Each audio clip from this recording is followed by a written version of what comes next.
Picture this. It's 5:07 on a Tuesday afternoon, and I've been working since 9 this morning, doing work that I love, helping women just like you figure out their health. And I look up from my laptop and I realize I haven't eaten since noon. Okay, I know that's like backwards from what I tell you, but it happens, right? And my kids have gotten home. They've dropped their backpacks in the middle of the floor. They kick off their shoes somewhere and they're like, what's for dinner? That like nails on a chalkboard question. And then they just disappear somewhere in the room or they go watch TV or whatever, right? And I can feel it happening.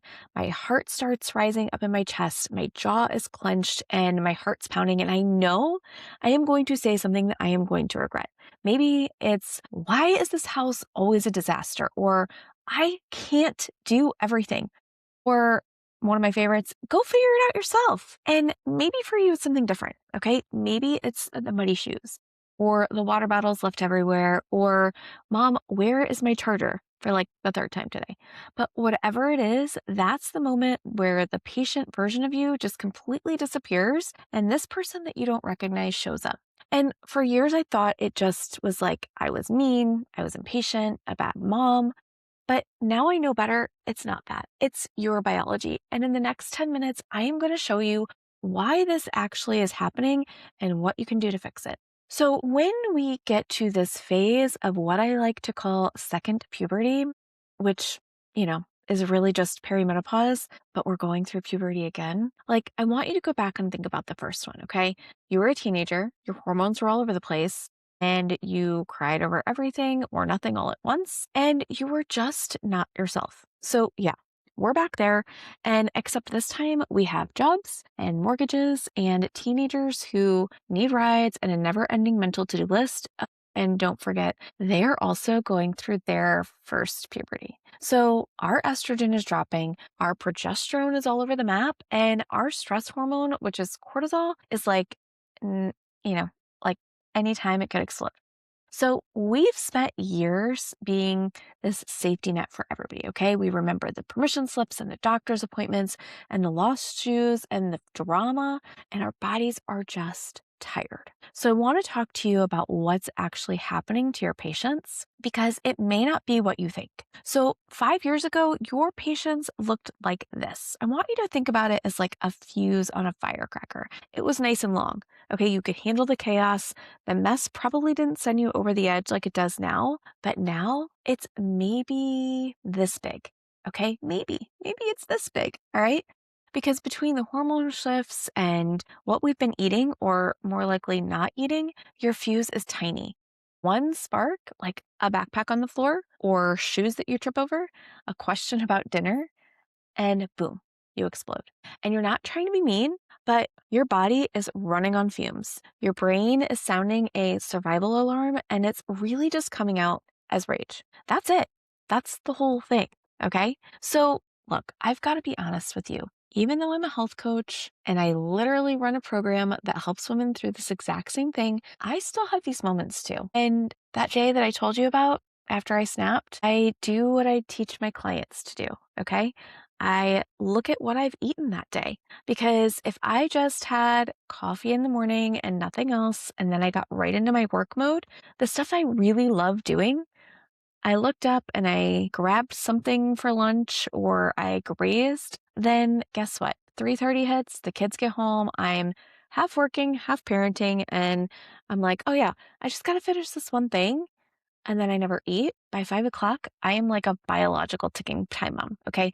My blood sugar is in the basement, my cortisol's screaming, and my poor kid, who's just being a normal teenager, becomes the target. So I have a client and she told me this exactly. She said that she was feeling like she was snapping at her kids and wasn't really sure why. And so she really started focusing on her easy plate, which is something that I teach inside the collective. And once she really started focusing on this, she recognized that she was prioritizing herself and her patients came back and she started feeling good again. So I want to talk about the three things that make this fuse super short. Okay. And the kicker is you might think that you're being healthy by doing a lot of these things. The first one is one that I guarantee you have done more times than not. Okay. Coffee on an empty stomach. And listen, I love my coffee. I am not telling you to give it up, but when you wake up, your cortisol is already elevated because you're in perimenopause, okay? And then you pour yourself a cup of coffee, and it's a stimulant going into an empty system.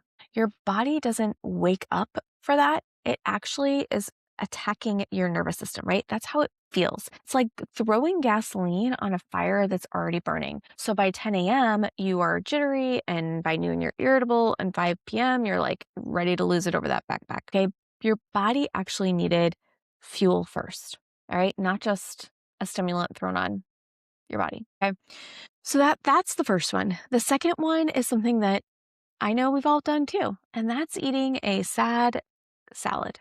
All right. Greens, maybe a little protein, some vinegar, light and healthy. All right. But that salad doesn't have the staying power that you really need to rewire your brain and help your body give it that fuel. So if your lunch doesn't have at least 30 grams of protein, some healthy fats, and some color, which is fiber, then your brain is going to go looking for energy somewhere else. And by 3 or 4 o'clock, it's going to find it in the form of sugar cravings and total rage. Okay.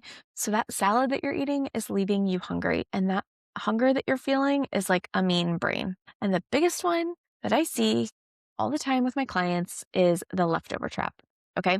You make something for your kids, pasta, chicken, whatever, but you're so busy that you're like, I'm just going to grab whatever's left over on their plate. Okay. So you eat whatever the leftover mac and cheese is standing at your counter.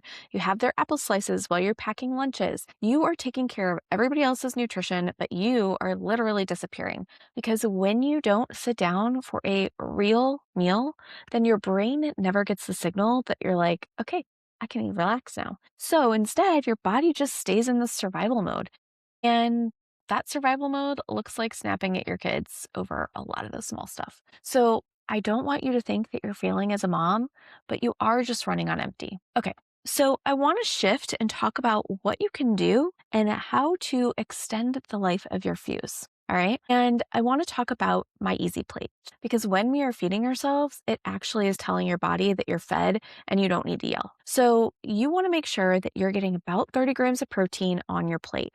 And I tell everybody it should be about a quarter of a 9-inch plate. Okay. So you want to make sure that you portion that up. Okay. So you want to also make sure that you have when I talk about the easy plate, abundant veggies, and that is your color, your fiber. Okay. And that should be honestly about half of your plate. And so because of that, like that's giving you your fiber, which is giving you your staying power, which actually helps brush out all the other hormones that you don't really need. And then, yes, the other quarter of your plate should be carbs. And these are carbs like sweet potatoes or quinoa, right? Ones that are going to give your body energy. And yes, you actually need carbs because they are what your brain runs for fuel. So I want you to know that this is not necessarily about eating clean.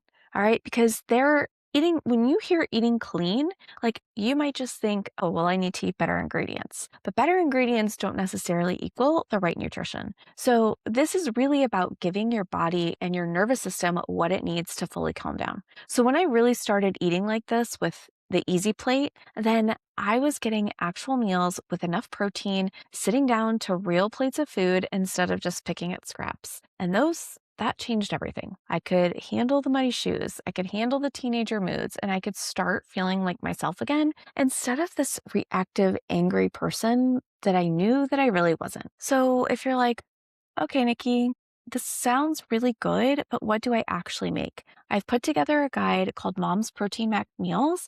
You can find the link in the description, and it's got 30 options for breakfast, lunch, dinner, and snacks. It's real food. Nothing is complicated because trust me, I have 3 kids. I know what it's like to be running around all the time. And I want you to grab it below because this will help you stop thinking about how you're going to get that protein in. And listen, if you're like, okay, I need more help than just a guide. I need somebody that's going to help me, a community that's going to be there and gets what I'm going through. Then that's why I've created the Real Food Made Easy Collective. And it's my monthly program where we tackle one nutrition focus at a time.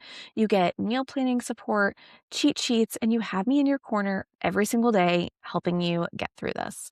It's no overwhelm and you're making progress. And the link's below if you want to check it out. But right now, if you want to learn more about what I actually eat in a day, how I get through my 30-30 rule for protein and fiber, then the framework that keeps my blood sugar stable and my fuse much longer, then I want you to watch this video right here.